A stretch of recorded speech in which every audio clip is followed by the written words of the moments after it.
आज के इस वीडियो लेक्चर में हम बात करने वाले हैं आपके हार्मोनिक ऑसिलेटर के जो भी आपके एनर्जी के फॉर्मूलाज बनते हैं उनके बारे में बात करेंगे। और जो आपका हार्मोनिक ऑसिलेटर है इसमें भी आपके कई टाइप के होते हैं, जैसे कि 1 डायमेंशनल होता है, 2 डायमेंशनल होता है, आपका 3 डायमेंशनल भी होता है। ठीक है, अब अगर मैं 1 डायमेंशन की बात करूं तो 1 डायमेंशन में उतना कुछ खास नहीं होता है। बस अगर हम एनर्जी का फॉर्मूला जाने और अपने पास जो भी प्रिंसिपल क्वांटम नंबर, जो भी अपने n की वैल्यू है, अगर वो जाने तो हमारे पास काम हो जाएगा अपना 1 डायमेंशनल का। ठीक है, 1 डायमेंशनल हार्मोनिक ऑसिलेटर का। लेकिन जब भी हम अपने 2 डायमेंशन और 3 डायमेंशन में जाते हैं थोड़ा सा ये कन्फ्यूजिंग हो जाता है। कई बार इसमें इसके कई सारे एप्लीकेशंस भी इंट्रोड्यूस कर दिए जाते हैं। ठीक है, अगर मैं बात करता हूँ 2 डायमेंशन की गाइस, तो 2 डायमेंशन का मतलब क्या समझ रहे हैं, जैसे कि मेरे पास 2 डायमेंशंस होंगी। ठीक है, अब 2 डायमेंशन जैसे कि मेरे पास x और y है, तब उधर देखा जाएगा कि भाई x और y में अब जो भी आपका ऑसिलेटर है उसकी फ्रीक्वेंसीज क्या हो रही हैं। ठीक है, और जो जो दोनों आपके डायमेंशंस हैं x और y, उन दोनों डायमेंशंस में आपकी जो फ्रीक्वेंसी है वो इक्वल है कि नहीं है। ठीक है, अगर आपके पास दोनों जो डायमेंशंस हैं अगर उनमें फ्रीक्वेंसी इक्वल हो जाती है तो उसके लिए अलग फार्मूलाज बनते हैं। अगर हमारे पास जो फ्रीक्वेंसी है इक्वल नहीं होती है तो उसके लिए अलग फार्मूलाज बनते हैं। ठीक है, तभी हमारे पास एक और नया कॉन्सेप्ट इंट्रोड्यूस हो जाता है जिसको कि हम, एक होता है आइसोट्रॉपिक और एक होता है आपका एन आइसोट्रॉपिक। ठीक है, तो ये सब चीज़ें थोड़ा सा इंपॉर्टेंट है, हमें पढ़ना पड़ता है, क्वेश्चंस आते रहते हैं गैस, आ सकते हैं। ठीक है ना, चलिए देखते हैं। अगर मैं सबसे पहले बात करता हूँ गैस यहाँ पे जो अपना हार्मोनिक ऑसिलेटर जैसे हो गया, हार्मोनिक ऑसिलेटर अगर 1 डायमेंशनल बात करते हैं, 1 डायमेंशनली अगर लेके चला जाए, यहाँ पे मेरे पास जो पोटेंशियल एनर्जी होगा कितना हो जाएगा गाइस, हमारे पास half m omega square x square, या फिर यहाँ पे अपने पास ये होता है। ठीक है, उसके बाद इसकी जो एनर्जी होती है गैस कुछ इतनी हो जाती है, कितनी हो जाती है, n+1/2 h क्रॉस ओमेगा हमारे पास हो जाता है। ठीक है ना, यहाँ पे अगर हम चाहें तो इसको थोड़ा सा यूज़ कर सकते हैं। ये जो आपका n होगा ये आपका फिर से स्टेट्स को अपना रिप्रेजेंट कर रहा होगा, लेकिन जब भी हम अपने ऑसिलेटर में आ जाते हैं ना गाइस, तो हमारे पास जो n की वैल्यू होती है वो आपकी 1 से शुरू नहीं होती है। ठीक है, वो कहाँ से शुरू हो जाती है, वो आपकी 0 से शुरू हो जाती है। ठीक है ना, क्योंकि हम जब भी अपने स्टेट्स को रिप्रेजेंट करने चलते हैं तो हम ट्राई करते हैं कि सबसे लोएस्ट मेरे पास एक वैल्यू हो। ठीक है, तो अगर मैं यहाँ पे 1 डायमेंशन में अगर होता हूँ तो यहाँ पे अगर n को 0 रखता हूँ तब भी मेरे पास एक एनर्जी देखने को मिल रही है ना। अगर मैं n को 0 रखूंगा तब भी मेरे पास 1/2 h क्रॉस ओमेगा देखने को मिल जाती है। तो आप इसको चाहो तो एक ग्राउंड स्टेट एनर्जी भी बोल सकते हैं, या फिर इसको 0 पॉइंट एनर्जी भी बहुत बार बोल दिया जाता है। ठीक है, तो ये वही है, सबसे लोएस्ट वाला है। मतलब 0 पॉइंट एनर्जी इसलिए क्योंकि अगर मैं n को 0 रखूँ फिर भी मेरे पास एनर्जी देखने को मिल जाती है। ठीक है, तो इसको हम 0 पॉइंट एनर्जी बोल सकते हैं। तो यहाँ पे आपका जो लोएस्ट हो सकता है 0, 1, 2, 3, 4 ऐसे आपके पास होगा। तो 0 है वो आपका ग्राउंड स्टेट को रिप्रेजेंट कर रहा होगा, 1 होगा वो आपका फर्स्ट एक्साइटेड स्टेट को रिप्रेजेंट कर रहा होगा, 2 जो आपके पास होगा सेकेंड एक्साइटेड स्टेट को रिप्रेजेंट करेगा, 3 जो आपके पास है वो आपका थर्ड एक्साइटेड स्टेट को रिप्रेजेंट कर रहा होगा। ठीक है, तो इस तरीके से हम अपने सारी वैल्यूज को देख सकते हैं। ठीक है ना, याद रहेगा यहाँ पे अगर आपको ओमेगा पता रहेगा तो आप इस क्वेश्चन को इजीली सिंप्लीफाई कर सकते हैं, सॉल्व कर सकते हैं। गैस आपके क्वेश्चन में दिया जाएगा ये सब वैल्यूज, जैसे कि फ्रीक्वेंसी हो सकता है आपके पास हर एक डायमेंशन में क्या होगी, हमें हर बार ये चीज़ें डिफाइन करके दी जाती है, क्वेश्चंस में गिवन होता है ये सब चीज़ें गैस। ठीक है, या फिर जैसे कि ओमेगा ना दिया हो सकता है कि न्यू दिया हो। अब जैसे कि ओमेगा इजकल 2π होता है ना। ठीक है, तो हो सकता है कि टाइम पीरियड भी हो सकता है, या फिर जो आपकी फ्रीक्वेंसी है वो भी हो सकता है। तो कुछ भी अगर हो तो हम अपने क्वेश्चन को सिंप्लीफाई कर सकते हैं। ठीक है, ये अपने पास चीज़ें हो जाती हैं, तो थोड़ा सा ध्यान रखिएगा, इंपॉर्टेंट है। तो 1 डायमेंशन में ज़्यादा कुछ खास होता नहीं है गैस, हमारे पास बस एक ही डायमेंशन होता है तो और चीज़ें हमारे पास इंट्रोड्यूस हो नहीं पाती है। बस हमें इस पे फोकस करना है कि हमारे पास जितने भी डायमेंशंस होते हैं, जब भी हम हार्मोनिक ऑसिलेटर की बात करते हैं तो वहाँ पे जो आपका n होता है गैस, वो आपका ज़ीरो से स्टार्ट हो जाता है। तो ये कन्फ्यूज़न आप दूर कर दीजिएगा कि हमारे पास इसमें भी 1 से स्टार्ट होगा, नहीं। हमारे पास जो n होता है 1 से स्टार्ट तब होता है जब हम 1 डायमेंशन, 2 डायमेंशन, 3 डायमेंशन में होते हैं। और हमने नॉर्मली बॉक्स की बात करी थी जब हमारे पास पोटेंशियल वेल हुआ करता था, ठीक है। लेकिन यही चीज़ आपके पास जो स्टेट है n इज इक्वल 0 से भी शुरू हो जाता है जब हम हार्मोनिक ऑसिलेटर्स में होते हैं। तो ठीक है, ये हमें ध्यान रखना पड़ेगा, ये बहुत इंपॉर्टेंट है। बहुत लोग इसमें मतलब कंफ्यूज हो जाते हैं कि यार यहाँ पे 0 से क्यों। भाई 0 हम इसलिए रखते हैं क्योंकि हमारे पास लोएस्ट एनर्जी पॉसिबल है 0 पर भी, ठीक है। हमने जितने भी पोटेंशियल वेल पढ़े हैं उन सब में आपने ग्राउंड स्टेट एनर्जी देखी है गाइस। हमारे पास जो ग्राउंड स्टेट एनर्जी है, अगर हम उनमें n इज इक्वल टू 0 रखें तो हमारे पास ग्राउंड स्टेट एनर्जी नहीं आ सकती है, तो वो हमारे किसी काम का नहीं है, ठीक है। क्योंकि हम जानते हैं कि अगर हम किसी भी पार्टिकल को कहीं पे भी ग्राउंड स्टेट में रखते हैं फिर भी उसके पास कुछ ना कुछ एनर्जी ज़रूर होती है, क्योंकि उसके अंदर जो भी पार्टिकल्स होते हैं, जो से कि उसके जो एटम्स मॉलिक्यूल्स होते हैं वो आपस में मूवमेंट करते रहते हैं गैस, आपस में उनका कोलिजन चलता रहता है।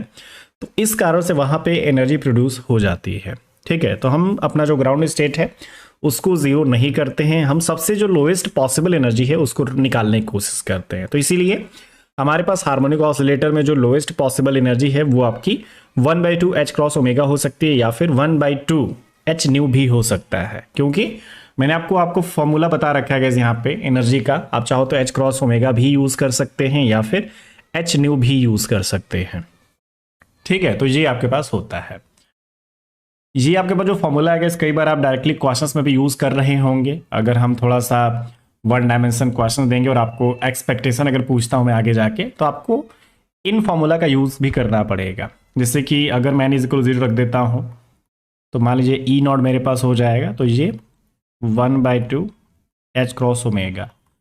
अगर मैं n इज इक्वल 1 रख देता हूं तो यहाँ पर कितना आ जाएगा 3/2 h क्रॉस ओमेगा।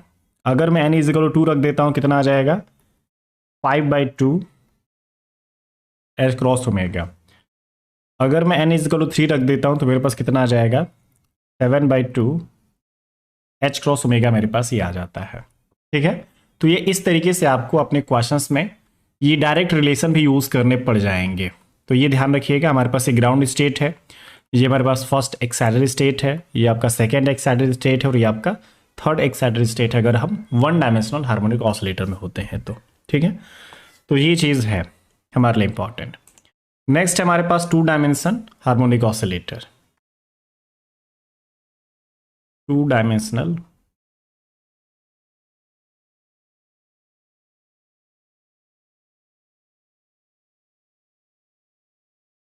अब अगर मैं 2 डायमेंशनल हार्मोनिक ऑसिलेटर की बात कर ही रहा हूं तो सबसे पहले हमारा जो पोटेंशियल एनर्जी होगा गाइस वो आपका 2 डायमेंशन में तो होगा ही x एंड y। तो यहाँ पे जो आपके पास पोटेंशियल एनर्जी होगी ना गाइस वो कितनी हो जाएगी आपकी ½ ओमेगा x, मतलब कि x कंपोनेंट में जो भी आपकी फ्रीक्वेंसी होगी वो and x² plus ½ omega y², ठीक है।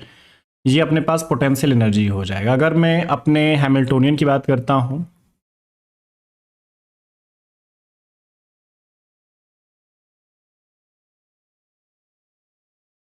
हैमिल्टोनियन कितना हो जाएगा, अब जैसे कि 2 डायमेंशन है x एंड y तो काइनेटिक एनर्जी भी उसी के हिसाब से होगा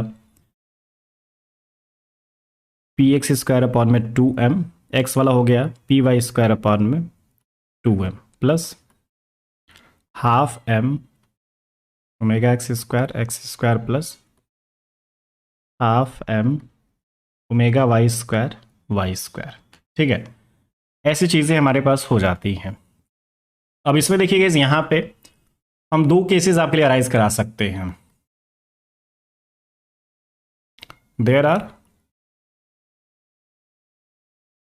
2 केसेस पॉसिबल। अगर हम देखें ये जो ओमेगा x और ओमेगा y है, मतलब कि जो भी आपके पास फ्रिक्वेंसी है, अगर मैं रखूं इनको इक्वल तो चाहूं तो कर सकता हूं और इन दोनों की जगह पे ओमेगा रख लेता हूं गाइस, ठीक है। तो एक तो आपके पास ये केस पॉसिबल है एंड दूसरा आपके पास ये भी हो सकता है कि हमारे पास जो ओमेगा और ओमेगा x और ओमेगा y है वो आपस में बराबर ना भी हो तो भी हमारे पास एक नई कंडीशन अराइज होती है। अब इनको बोलते क्या है गाइस, ये थोड़ा सा हमें ध्यान रखना पड़ेगा। जैसे कि जब हमारे पास फ्रीक्वेंसी जैसे कि दोनों डायमेंशन में है या फिर कितने भी डायमेंशंस हैं, अगर हमारे पास जितने भी डायमेंशन में अगर अपने फ्रीक्वेंसी है अगर वो इक्वल हो जाती है तो वो जो कंडीशन होती है उसको हम आइसोट्रॉपिक बोलते हैं। ठीक है, देख रहे हो यहाँ पे जितने भी मेरे पास डायमेंशंस अवेलेबल है सारी जो फ्रीक्वेंसी क्या है, इक्वल है, तो मैं इसको आइसोट्रॉपिक कंडीशन या फिर आइसोट्रॉपिक केस में बोल सकता हूं। ऐसा बोल सकता हूं कि हमारे पास जो हार्मोनिक ऑसिलेटर है वो एक आपका आइसोट्रोपिक मीडियम में अवेलेबल है। ठीक है, और अगर मेरे पास ये बराबर नहीं होता है तो क्या इसको बोल देते हैं एन आइसोट्रोपिक।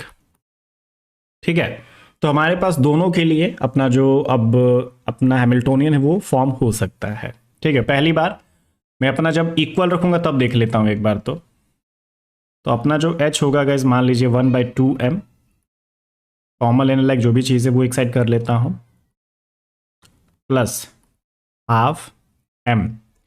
अब देखिए कि यहाँ पे अगर मैं ओमेगा एक्स और ओमेगा वाई को अगर एक जैसा रख रहा हूँ उनकी जगह पर मान लीजिए ओमेगा रख देता हूँ तो यहाँ पे हाफ एम ओमेगा इसका मुझे कॉमन मिल जाएगा, है ना, and X square plus Y square.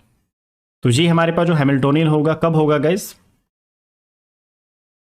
During an isotropic condition. लेकिन अगर मेरे पास मान लीजिए अगर ये दोनों चीज़ें बराबर नहीं हुई तो हमारे पास क्या होगा, एच इज इक्वल टू अपना 1/2m P X square plus P Y square plus 1/2m। ये इतना ही छोड़ के हम काम चलाएंगे।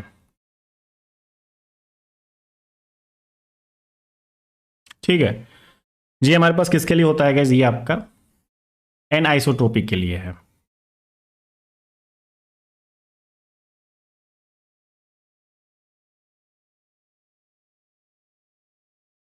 ठीक है ना, याद रहेगा फॉर्मूला हमें ध्यान होना चाहिए गैस। एंड इसमें जो भी मैं अपने रिलेशंस लेके चल रहा हूँ, अब थोड़ा सा ये तो मान लीजिए हैमिल्टोनियन हो गया, लेकिन मेरे पास एनर्जी का फॉर्मूला क्या होता है गैस, एनर्जी के फॉर्मूला में ज़्यादा कुछ झंझट है नहीं, उसके लिए भी दो फॉर्मूलाज आपके पास बनेंगे गैस। ठीक है ना, अब जैसे कि मैं अपना आइसोट्रोपिक वाला देख लेता हूँ गैस। सबसे पहले आइसोट्रोपिक वाले के लिए क्या बनता है, energy E N for isotropic condition. अब जैसे कि मैंने आपको स्टार्टिंग में भी बताया, कल वाले लेक्चर में भी हमने बात करी थी कि हमारे पास जो एनर्जी होती है गैस वो एडिटिव होती है, मतलब कि हमारे पास जितने भी डायमेंशंस की अगर एनर्जी होगी हम उनको ऐड कर सकते हैं। ठीक है, तो मैंने आपको अभी एक वन डायमेंशन के लिए बताया ना, क्या था, वन डायमेंशन के लिए हमने आपको बोला कि भाई n+1/2 H cross omega something इतना था। ठीक है, अब मैं अगर एक्स डायरेक्शन वाई डायरेक्शन सबको अगर साथ में लेके चल रहा हूं तो अब दोनों को कंबाइन करना है मुझे एक काम करना है कि अब मैं एक्स डायरेक्शन में होता हूं तो ये भी एनएक्स करना पड़ेगा गाइस। ठीक है ना, क्योंकि एनएक्स जो है वो आपका प्रिंसिपल क्वांटम नंबर दिखाएगा लेकिन एक्स डायरेक्शन के लिए, एक्स डायमेंशन में। ठीक है, आपके पास जो एन वाई होगा वो भी अब दिखाएगा लेकिन वाई डायमेंशन में दिखाएगा, क्योंकि हमें चाहिए भाई हर जगह अलग अलग कंडीशंस में हमारे पास जो डायमेंशंस हैं उनके लिए स्टेट आपकी अलग अलग होनी चाहिए, तो इसलिए हम इनको सबको अलग अलग यहाँ पे सिंबल दे रहे हैं। ठीक है, तो ये nx+1/2 एच क्रॉस ओमेगा, और मान लीजिए यहाँ पे ओमेगा एक्स भी रहने दे रहा हूँ अभी, फिर n+1/2 H cross omega Y. ठीक है, तो अभी मान लीजिए ये एक जनरल फॉर्मूला है गैस, या फिर ये बोल सकते हैं ना, ये जो अभी फॉर्मूला मैंने लिखा है ये किसके लिए सही हो जाएगा, एन आइसोट्रोपिक कंडीशन के लिए सही माना जाएगा, क्योंकि अभी मैंने दोनों फ्रीक्वेंसी को इक्वल नहीं रखा है।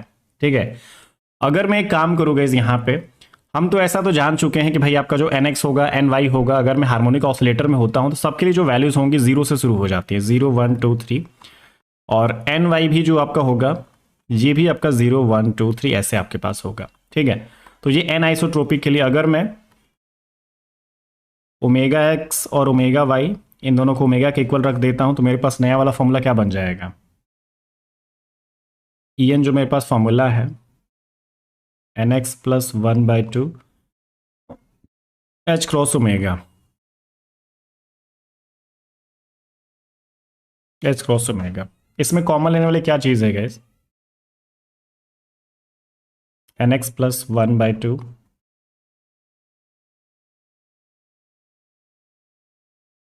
या फिर nx plus N Y plus 1 H cross omega, या फिर अगर मैं चाहूँ जो आपके पास nx प्लस एन वाई है उसको मैं चाहूँ तो n भी रख सकता हूँ गाइस। ठीक है, तो हमारे पास जो एनर्जी होता है वो कितना हो जाएगा, n plus 1 H cross omega हो जाएगा। किसके लिए, जब हमारे पास आइसोट्रोपिक कंडीशन होगी। ठीक है, 2 डायमेंशन के लिए। तो ये कंडीशन हमें ध्यान रखनी है। तो इसका थोड़ा सा अलग है, और जब मेरे पास n आइसोट्रोपिक होगा तो उसके लिए थोड़ा सा अलग है, क्योंकि यहाँ पे ओमेगा एक्स और ओमेगा वाई बराबर नहीं थी। ठीक है, याद रहेगा, गड़बड़ी मत करिएगा प्लीज थोड़ा सा। उसके बाद अगर हम अपने जो 2 डायमेंशनल है, 2 डायमेंशनल हार्मोनिक ऑसिलेटर की बात करते हैं, तो इसका भी डिजेनरेसी हम डायरेक्टली लिख सकते हैं। ठीक है, डिजेनरेसी का फॉर्मूला इसका डायरेक्टली होता है डिजेनरेसी ऑफ nth स्टेट। हम एनर्जी से ही थोड़ा सा यहाँ पे गेस कर पाएंगे गाइस। अगर हम एनर्जी जानते रहेंगे तो उसकी मदद से हम इसकी डिजेनरेसी भी निकाल पाएंगे। तो इसकी जो डिजेनरेसी होती है कितना रिप्रेजेंट करते हैं, किससे के थ्रू हम रिप्रेजेंट कर सकते हैं, n प्लस 1। खत्म। जैसे कि आपका यहाँ पे जो n है वो तो आप जानते ही हैं, nx प्लस एन वाई। अगर मैं आपको ना जो एनर्जी है अगर मैं बोल देता हूं कि मेरे पास ना जो ई एन है कुछ इतना दे रखा है 10 एच क्रॉस ओमेगा। ठीक है, तो ये 10 को मैं क्या लिख सकता हूँ गैस, यहाँ पे 10 को मैं 9 प्लस 1 लिख सकता हूँ। ठीक है, अब वो जो 9 प्लस 1 है उसी को हम क्या बोल सकते हैं गैस, उसकी डिजेनरेसी भी बोल सकते हैं। तो हम बोल देंगे कि वहां पे आपके पास जो डिजेनरेसी होगी उसकी 10 होगी। ठीक है ना, क्योंकि n प्लस 1 को ही हमें डिजेनरेसी यहाँ पे बोलना है 2 डायमेंशनल हार्मोनिक ऑसिलेटर में गाइस। ठीक है, तो ये हमें चीजें पता होनी चाहिए, कंपैरिजन करके हम इसको कैलकुलेट कर सकते हैं। ठीक है, ठीक है ना। तो जैसे कि मैं आपको अगर 10 एच क्रॉस ओमेगा दे रहा हूं तो मेरे पास अगर कंपैरिजन कर देता हूं, मान लो en जो है मेरे पास क्या है, कंपेयर करेंगे हम इसको, comparing with en is equal to, तो n प्लस 1 मेरा कितना है, 10 मुझे मिल रहा है ना। ठीक है, अब यही जो 10 है मैं इसको चाहूं तो अब n प्लस 1 बोलूँ या फिर 9 प्लस 1 बोलूँ, तो 9 प्लस 1 टोटल हमें बताना है गैस यहाँ पे। ठीक है, तो यही हमारा डिजेनरेसी भी हो जाएगा। ऐसे क्वेश्चंस आते हैं, हमें क्वेश्चंस में देखने को मिल सकते हैं पेपर में। अगर मैं 3 डायमेंशनल हार्मोनिक ऑसिलेटर की बात कर देता हूं, थोड़ा सा इसी से मिलता जुलता है, ज्यादा कुछ नहीं है, इसी को एक स्टेप और बढ़ा दीजिए। क्या हो जाएगा इसमें guys, 3 dimensional harmonic oscillator.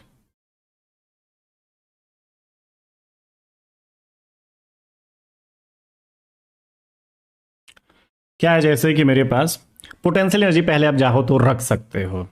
Potential energy मेरे पास तीनों डायमेंशन की है, तो क्या बोल सकता हूँ गैस इसको, half m omega x square plus half m omega y square half m omega z square. Hamiltonian इसकी बनाने की कोई ज़रूरत नहीं, हम जान चुके हैं अब अपना पी एक्स स्क्वायर पर में 2m पी वाई स्क्वायर पर में 2m plus P Z square पर में 2m। इसको हम कितनी बार लिखे कोई फर्क नहीं पड़ता। अब देखिए कि जैसे कि मैं पहली बार अपना अगर ये देखूं, if omega x omega y और ओमेगा जेड अगर ये सब बराबर नहीं है तो then this is true for an isotropic. ठीक है, तो ये जो हमने फॉर्मूला लिखा है ये आपका एन आइसोट्रोपिक कंडीशन के लिए सही है, मतलब एकदम सही माना जाएगा, क्योंकि इसमें ओमेगा एक्स यहां पे दिख रहा है, ओमेगा वाई भी दिख रहा है, ओमेगा जेड भी दिख रहा है। तो अगर मैं एन आइसोट्रोपिक लेके चलता ही हूं तो अब इसके लिए एनर्जी कितनी बन जाएगी गैस, अब देखिए इसको मैं ई एन लिखूं या फिर n x N Y N z, अपनी कन्वीनियंस के लिए लिख सकता हूं। अब जैसे कि मेरे पास 3 डायमेंशन है और मेरे पास कोई भी फ्रीक्वेंसी इक्वल नहीं है, तो आपको मैंने जैसा कि बोला, हमने 2 डायमेंशन के लिए करा था पहले, तो omega x, omega y, omega z, तो तीनों के लिए हम वही बस बढ़ा देते हैं, एक डायमेंशन और बढ़ा देंगे।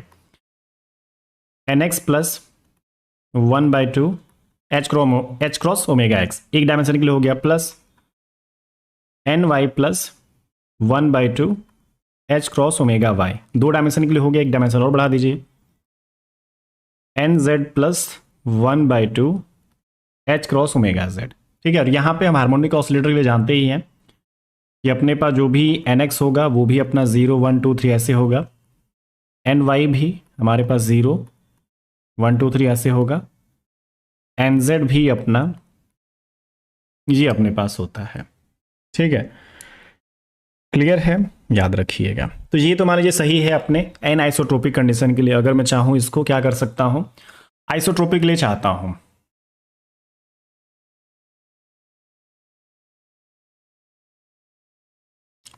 और आइसोट्रोपिक कंडीशन, तो बस अपने फ्रीक्वेंसी को आप इक्वल कर दीजिए।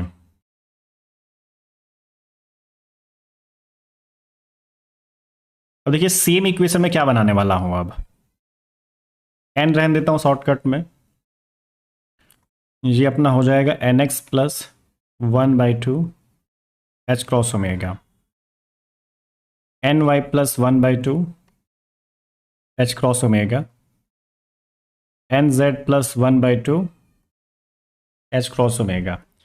एच क्रॉस ओमेगा हम इसमें से कॉमन ले सकते हैं, तो यहाँ पे क्या बचेगा मेरे पास, N x plus 1/2 N Y plus 1/2 plus N Z plus 1/2 H cross omega. तो finally N x plus N Y plus N Z plus 1/2 plus 1/2 plus 1/2, ये 3/2। ठीक है, तो ये मेरे पास जो फॉर्मूला है किसके लिए करेक्ट होगा, ये आपका आइसोट्रोपिक कंडीशन के लिए करेक्ट होगा, अगर हम 3 डायमेंशनल हार्मोनिक ऑसिलेटर लेके चल रहे हैं।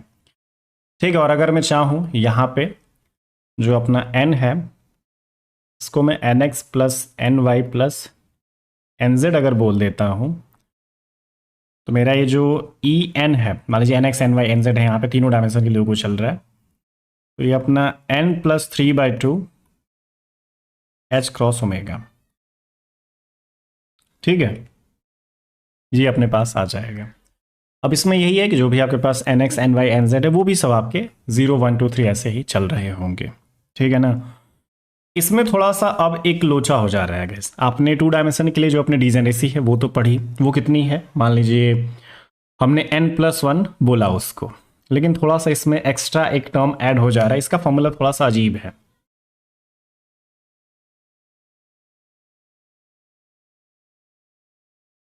डिजेनरेसी ऑफ nth स्टेट,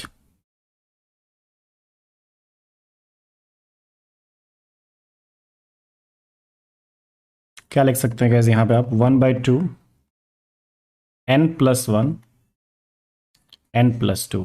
मतलब कि अगर मैं एनर्जी यहाँ पे आपको दे देता हूँ तो मुझे कैसे भी करके ये n+3/2 यहाँ से n मुझे इक्वेट करना पड़ेगा। ठीक है, और अगर मैं ये n जान जाता हूँ तो फिर ये जो वाला n है ना गैस, मैं यहाँ पे रख के अपना काम चला सकता हूँ और मुझे अपनी डिजेनरेसी मिल जाएगी। किसके लिए, 3 डायमेंशनल हार्मोनिक ऑसिलेटर के लिए। तो ये थोड़ा सा फॉर्मूला अजीब तरीके का है ना, अजीब है ना, ध्यान रखना, याद करना पड़ेगा इस चीज़ को, इससे आपके क्वेश्चंस आसान हो जाएंगे। इसमें भी आप ये ध्यान रखिए कि हमारे पास जो n दिख रहा है वो आपका n x plus N Y plus N z चल रहा है फिलहाल, तो हमें अभी कुछ भी बदलने की ज़रूरत नहीं है, हमें अपने फॉर्मूलाज को ध्यान रखना है, क्वेश्चंस हम तभी कर पाएंगे, ईजी रहेगा हमारे लिए। चलिए 1-2 क्वेश्चन इस पे बताता हूँ, थोड़ा सा हमें समझ में आ जाए कि भाई क्या चल रहा है। आपके पास जो क्वेश्चन दिए जाएंगे गाइस आपके पोटेंशियल एनर्जी के बेस पे भी दिए जा सकते हैं।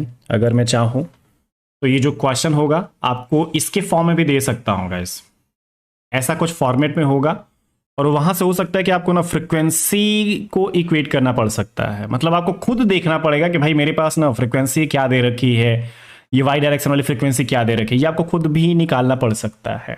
उसके बाद आप ये फ्रीक्वेंसी निकालेंगे, उसके बाद मैं आपसे एनर्जी पूछ देता हूँ, कुछ हो सकता है। ठीक है, ध्यान रखना है, जो गिवन चीजें मैं पहले आपको वो दे रहा हूं। हमारे पास जो पोटेंशियल है V, ये दे रखा है, कितना है गैस यहाँ पे half m omega square x square plus 4y square. थोड़ा सा अलग कर दिया मैंने। आपको क्या दिख रहा है गैस, यहाँ पे दो डायमेंशन दिख रही हैं एक्स एंड वाई, मतलब कि यहाँ पे जो पार्टिकल है, particle is in two dimensional quantum state बोल लीजिए। ठीक है, यहां तक सही है। हमसे फाइनली क्या पूछा गया है gas, calculate the energy of ground state and first excited state. ये हमें चाहिए। आप भी थोड़ा सा ट्राई करिए, ये वाले जो टर्म है ना गैस, इसको आप दो भाग कर लीजिए। थोड़ा सा फ्रीक्वेंसी में हमें एडजस्टमेंट करनी पड़ेगी। आपका जो डायमेंशन होगा गैस, वो तो ध्यान रखना है कि हमारा मल्टीप्लाई होने के बाद क्या बनेगा, half m omega square x square. एक तो ये होगा, तो उसमें फ्रीक्वेंसी मुझे ओमेगा दिख रही है, लेकिन दूसरा वाला अगर देखूं तो half m omega square 4y square. तो ये ध्यान रखना है कि डिस्प्लेसमेंट के साइड ये 4 नहीं रख सकते, ये जो 4 होगा हमें फ्रीक्वेंसी के साथ एडजस्ट करना पड़ेगा। तो वही थोड़ा सा है जो कि क्वेश्चन को एक नया रूप दे रहा है, वही हमें समझना है। और फर्स्ट एक्साइटेड स्टेट और ग्राउंड स्टेट तो मैंने आपको बताया है कि भाई आपको एन एक्स एन वाई क्या यूज़ करना है। अगर आप जानते हैं, पीछे भी जो देखा आपने, तो काम हो जाएगा हमारा। देखिए इसमें क्या कर सकते हैं हम, अपना ये जो फॉर्मूला बनेगा ना गाइस, फॉर्मूला आसान सा ही बनेगा, ज़्यादा कुछ तो है नहीं वैसे इसमें। वी एक्स वाई आप चाहो तो अपनी सुविधा के लिए लिख लीजिए, half m omega square x square plus half m omega square 4y square, ऐसा कुछ है, लेकिन इससे काम बनने वाला है नहीं। Half m omega square x square plus half m, ये जो 4 है मैं इधर कर देता हूँ, 4 ओमेगा स्क्वायर का मतलब कि 2 ओमेगा का होल स्क्वायर, ये वाई स्क्वायर। तो इसमें हमें क्या दिख रहा है, ये एक्स डायरेक्शन में जो आपके पास है, ये अपना ओमेगा एक्स ओमेगा दिख रहा है। यहाँ पे अगर वाई डायरेक्शन में देखा जाए, ओमेगा वाई कितना दिख रहा है 2 ओमेगा, मतलब कि ओमेगा एक्स और ओमेगा वाई आपके बराबर नहीं है। तो ये कौन सा चल रहा है,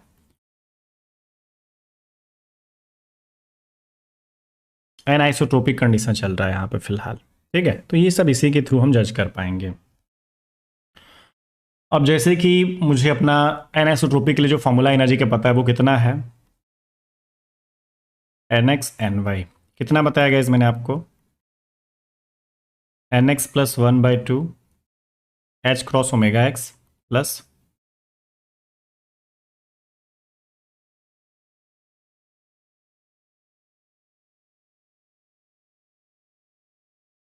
अब देखिए मुझे सारी चीज़ें पता हैं,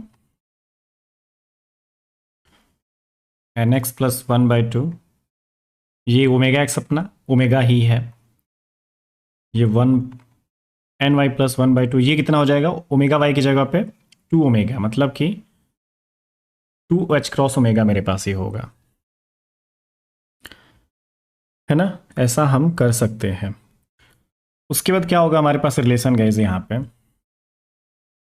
अब जैसे कि मैं अगर ग्राउंड स्टेट के लिए बात करता हूँ, मतलब कि मेरा जो एन एक्स है वो भी ज़ीरो, एन वाई है वो भी ज़ीरो, तो मुझे यहाँ पे ई ज़ीरो ज़ीरो करना है। तो 0 plus 1/2 H cross omega, 0 plus 1/2 2 H cross omega, ये कितना होगा 1/2 एच क्रॉस ओमेगा। और ये कितना हो जाएगा यहाँ पे, जैसे कि 0 है 1/2, 2 से 2 कैंसिल आउट, तो ये एच क्रॉस ओमेगा। तो फाइनली ये 3/2 एच क्रॉस ओमेगा मेरा ये किसके लिए हो जाता है, जब मैं ग्राउंड स्टेट की बात करता हूँ। तो इसका लिए तो हमने कैलकुलेट कर दिया। अब मैं फर्स्ट एक्साइटेड स्टेट की बात करता हूँ, तो मतलब कि n x is equal to 1, n y is equal to 0।